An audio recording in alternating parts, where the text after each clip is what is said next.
So I think it would be very irresponsible of me not to say something about what's happening. I know it's hard to acknowledge the issue. I know it's tough for people to speak up about it. I'm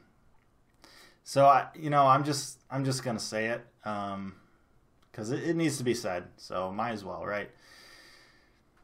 If you have your Christmas tree up before Thanksgiving, you need to take a long, hard look at yourself. Wow. You have to get up, do what they do. But that was insane. Let's not get ahead of ourselves. Come on! I make go records, baby. I'm liking this. Hello and welcome to Hawks Recap. My name is Clay. Thank you for tuning in. Blackhawks have just played their 24th game of the season. And they win. And not only do they win, but they get the shutout as well. Blackhawks shutting out the Dallas Stars by a score of 3-0. Dallas Stars, hottest team in the league right now. Coming back from a 1-7-1 record to now being second place in the division. 7 straight wins, tying a franchise record with that. Looking for their 8th straight win, looking for that record coming into this game. But they had a tough task ahead of them, and I'd like to say that's because they were playing the Blackhawks, but as much as I'd like to say that, reality of the situation for them was they're playing their 3rd game in 4 nights, back end of back-to-back, tough task.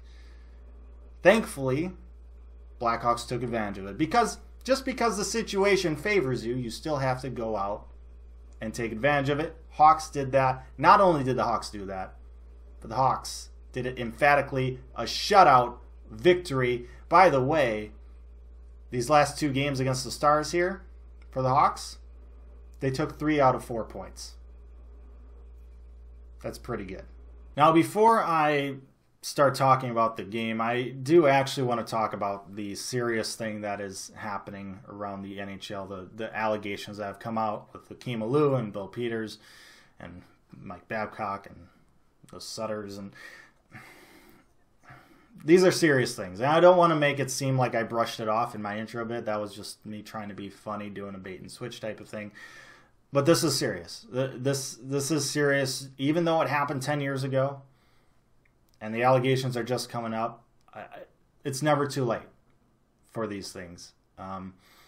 Because there's no place in hockey, there's no place in life for what happened. And there needs to be consequences for those involved. Speaking of those involved, considering that Hakeem Louie and Bill Peters were in Rockford when these allegations took place, and Rockford is the AHL team for the Chicago Blackhawks, and considering Bill Peters supposedly called up Scotty Bowman and John McDonough to get this kid, Hakeem Louie, sent down to the ECHL, thinking, okay, what, are Bowman and McDonough like accomplices here? Is this an institutional thing? From what I've read, from what I've seen, it seems like that's not the case. It seems like Bill Peters probably gave a different reason to send Hakeem Louie down to the ECHL and did not fill in Bowman or McDonough or the Blackhawks brass, essentially, that there was a racist issue going on, and Louie didn't bring it up. So I don't think they actually knew about it, basically probably until now. So thankfully, I don't think this is an institutional thing. I think it's just strictly some bad apples here, and more bad apples than there should be. But I don't blame Hakeem for waiting this long, because as a budding professional hockey player, you don't want to ruin your chances of making it, to the show, just accomplishing your childhood dream. You're going to suck some things in. I know I played sports for a long time. I played collegiately. I obviously am nowhere near professional level, but I've played at a somewhat high level. And when you get, that high up, you you've been kind of trained over your life to kind of overcome adversity, be tough mentally. It's just harped on, and just to overcome things. And it's tough to speak out against stuff like that, especially when GMs talk and coaches talk, and doing something like that would jeopardize your dream. And hockey players, their careers are not very long. They're short. Yeah, superstars might play a decade or maybe even 2 if they're super lucky. But for the most part, most players, most professional hockey players don't even make the NHL. Most NHL players don't play for a decade. Maybe play for 5, 6 years, 7 years maybe, 8 maybe. Like, it's in the scheme of life, professional career in sports, athletics, it's very short. And one wrong mistake can completely just blow that away, and you don't even get a chance. So I'm not surprised Keem took this long to make those allegations. And it seems like his allegations aren't just allegations, but there's truth behind them, because there are a lot of players that are backing it up. A lot of players that don't need to come forward, have nothing really to gain coming forward. They're coming forward. And it's such a shame that this is happening, because the hockey community, there's so much that is good about the community. But it doesn't excuse the bad stuff that are happening too.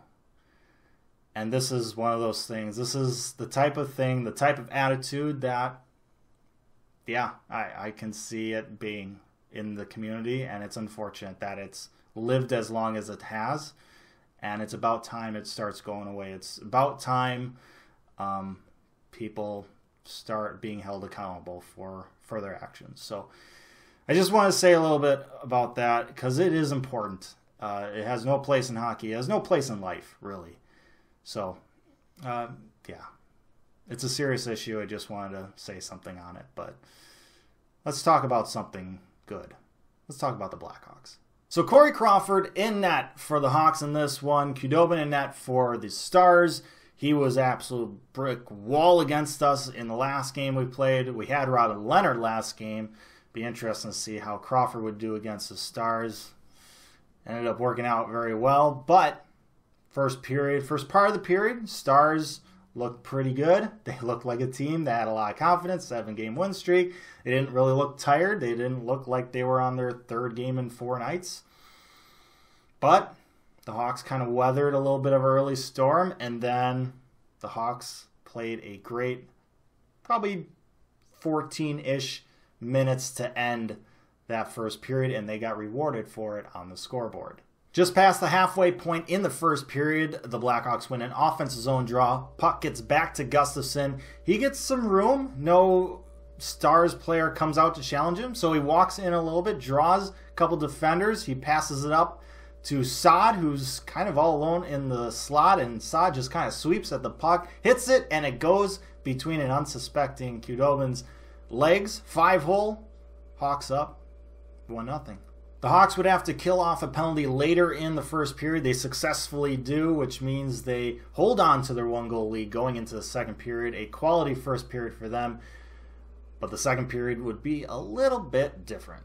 The Stars would push back hard in the second period. Now, it wasn't like a terrible period for the Hawks. The Hawks still had 11 shots on goal, but the Stars had a number of really good chances. Corey Crawford was on top of it. He was fantastic, made a number of huge saves in the second period, keeping the Hawks lead.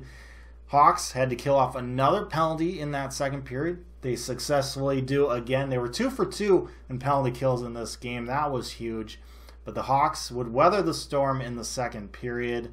A lot of that storm kind of generated by the Hawks just turning the puck over in their defensive end, just not being hard enough getting that puck out of the zone. Stars took advantage of it, had a number of quality opportunities, but like I said, Crawford up to the task. Blackhawks go into the third period up 1-0. The first 40 minutes of this game were quite fun. It was a very entertaining first 2 periods. Blackhawks, Stars, both running and gunning, it seemed like. Both goalies playing extremely well.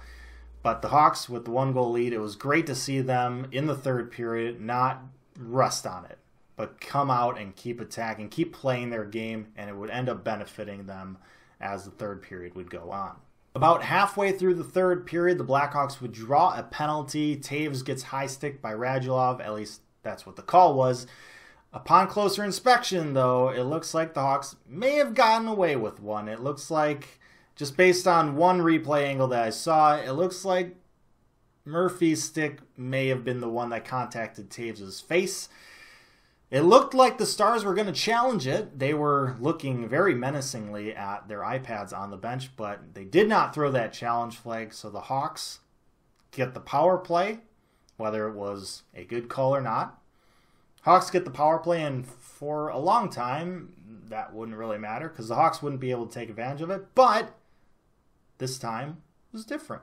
Blackhawks all set up in their little 1-3-1. Kane gets the puck on the side. He does a cross-ice pass to DeBrincat, but it's intercepted by Taves in the slot, which freezes Khudobin. Then Taves gets over to DeBrincat, and then DeBrincat shoots it. Sprawling save by Khudobin. Puck gets back to DeBrincat. Just madness in front of the net. Nothing really to shoot at because there's so many buys. So DeBrincat throws it back over to Kane. He kind of plays around with the puck a little bit, looking for a little bit of seam in the bodies. He finds it. He shoots it. He scores. Blackhawks take advantage of the power play for the first time in a long time and increase their lead to 2 goals. A big goal there midway through the third period. Stars maybe wish they would have, challenged it because, maybe not the correct call. Might have been Murphy's stick, but Radulov's stick was up tight there too, so it was tough for the refs to see. Maybe it should be automatically reviewed. Maybe that will come next year. But for now, challenge it. Blackhawks would do a great job the rest of the period playing smart hockey, but not just, turtling it up. They pressed when they needed to, but if they had to dump it in, they got it deep. They made smart plays, and they did what you got to do to keep a lead without actually playing prevent, if that makes sense. The Hawks would end up scoring an empty netter about a little under 3 minutes left to go in the game. Connor Murphy with one of those really dumb empty net goals. I say this all the time. The shots that come from behind your own goal line, 200 feet, and score on the empty net, like those are just dumb. Especially for the opposing team. But I'll take it. 3-0 Hawks. A shutout for Crawford. First shutout of the year for the Hawks. Comes at home. What a great night to be a Blackhawk. So as I mentioned, Blackhawks grabbing 3 out of a possible 4 points from the Stars. I will take that every single time. Up next for the Hawks, they play a back-to-back home and away against the Colorado Avalanche, but that won't happen until after Thanksgiving. So with that said, thank you so much for watching this episode of Hawks Recap. I really hope you enjoyed it. Let me know your thoughts down in the comment section below. Like, share, and subscribe. Appreciate that as always. But most importantly, stay safe. Make good decisions. Enjoy Thanksgiving. You can put your Christmas tree up after that happens. But enjoy Thanksgiving. Enjoy some good food. Enjoy some good company. And I'll see you next time.